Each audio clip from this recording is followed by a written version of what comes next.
What is up, guys? This is the Working Investor. In this video, we're going to talk about XPAY. I made videos on it in the past. Didn't like it, but I have a change of heart, and we'll talk about the good, the bad, the ugly, what I like, what I don't like about this fund, what the use case could be. As always, nothing here is tax, financial, legal advice, or any sort of advice. This is purely for fun entertainment purposes only. Just briefly, what is XPAY? So XPAY is basically a Roundhill product. It's basically the S&P 500 where they target 20% distributions. So they're giving you 20% distributions derived from the S&P 500 in a tax efficient manner. And you can see that they announced that their distribution rate has been 20.96%. And here is a little summary of the fund. And how do they have tax efficiency? That's through return of capital. The classification of the payments are literally return of capital because that's essentially what they're doing. They're giving you your money back. And you can see they're charging you 49 basis points to do so. And if you look at their holdings, you could see that they have really deep in the money S&P 500 SPY calls. Literally 1 penny is the strike price. So it's extremely deep in the market. SPY has to drop, I guess, to zero for you to lose money. So it's pretty much nothing is promised, but most likely not going to happen. They do have a little bit of a deep in the money SPLG as well, as you see here in the bottom. What's missing, you guys? There are no short option positions. These are essentially all long option positions. There is no poor man cover calls, like some investors may say. I don't see any poor man cover calls here. And they do pay monthly. Now, they target 20%. You divide it by 12 months of the year, you get approximately 1.667% or so. 1.67, just for argument's sake, percent. That is the targeted return you get per month. So there are 3 scenarios. Let's say, for example, you are a retiree and you want to be invested in the S&P 500, but you want to derive income, right? And this is a taxable account. So you want to derive income, but you want tax efficiency when you do so. I would say there's actually like 4 scenarios. Here I have 3, but let's talk about these scenarios. Number 1, we're in a bull market, right? So you're basically betting. The difference is, let's say you had your money in a checking account versus XPay. So in a checking account, you have you lose money on inflation, but your money is secured. There's no market risk.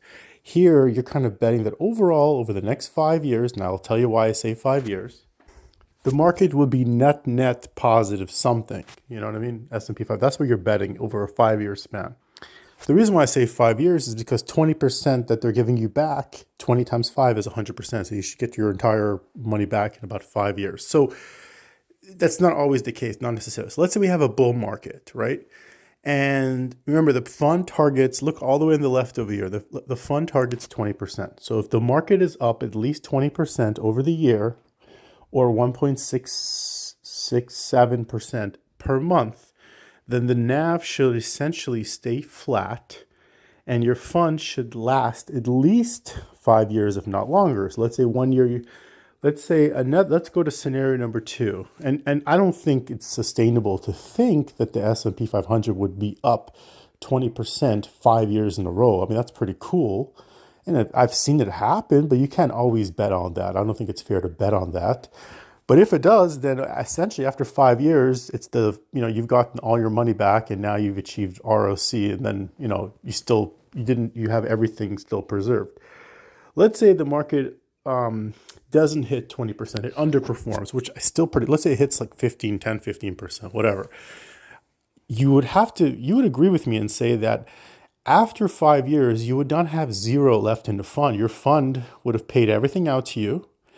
And because the market has been overall up, but not up to 20% per year for 5 years, 100% up in 5 years, say it's up 80% in 5 years.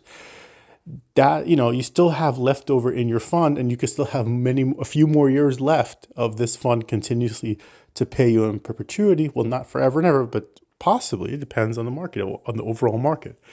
Let's say we'll go all the way on the right. There's a down market, and you got really unlucky, and the market was down. If it was down 1 year and it was up 4 years, they may counteract. But let's say that the market's down. So you're taking the same risk as the S&P 500. So if you're comfortable with the risk of the S&P 500, you're no worse off than having the risk of the S&P 500. I mean, you can go to zero, but I don't know how likely that is, but it's always possible, right? But it's the same risk as S&P 500, essentially. So the fund launched around October 31st, 2024. So we're going almost 12 months, right? I'm comparing XPAY to the S&P 500, to SPYI, which is a cover call ETF, to GPIX, that's from Goldman Sachs, towards XDTE, also a Roundhill product, but they do daily 0-day expiration cover calls, versus TSPY. And we'll do the matchup. You can see XPAY has 13.63% total return since October 31st till now, a little short of a year. The S&P 500, 13.23%, so this did maybe a little sliver above that. SPYI did 12.49%, GPIX did 13.11%, and XDTE did 8.45%, the lowest in the pack, versus TSPY, which did 11.3%. I hate it that XPay, I'm not going to lie, is doing so well because it's so lazy, so simple, and it's paying you your own money back essentially, but it's outperforming in total returns compared to all these cover call ETFs. Now, the big thing is that it doesn't have any cover calls. So there's basically no upside, there's no whipsaw. So you don't have to worry about what. Didn't know how that picture came in there. So yeah, no whipsaw risk over there. So that's something that's beneficial. But I know you guys are going to say, and you're probably right, there's no free cake because no free lunch. I go straight to the cake. Because everything has a price. Number one, there is sequence of return. If you're taking money out of the fund, which it does automatically when the market's down, you're kind of selling at a loss. But you do have the choice when the market's down to just roll it back in and reinvest it back in, so you don't have to have that sequence of return loss. Does that make sense? And you're just as good off as the S&P 500, but you have to defer that gratification of getting that dividend distribution when the market's down and drip it back in at that point. That's something one can do to mitigate it. Not financial advice, just my opinion. But I do believe that when the market is kind of going sideways, or the market is kind of down but not whipsawing back up, then I feel like in those scenarios, I feel like the cover call strategy may outperform. However, historically, over the longest period of time, and I mentioned it in a different video, if you look at every single cover call buy right fund that's been around for a long time, 10 years, 20 years, 18 years, in overall big picture, it has underperformed historically. We have a lot of data on this. I know some people that flip back and forth. They'll go to the cover call ETF when the market is kind of flat. When the market falls down, they flip over to the equity position. There's a lot of stuff people can do, and there's a use case for everything. Let me know what you guys think about this fund. By the way, I do have a Discord. It's completely free. No one will ever ask you for any money. If they do, it's completely a scam, and please report it. The link is in the bio. All the best. Be well.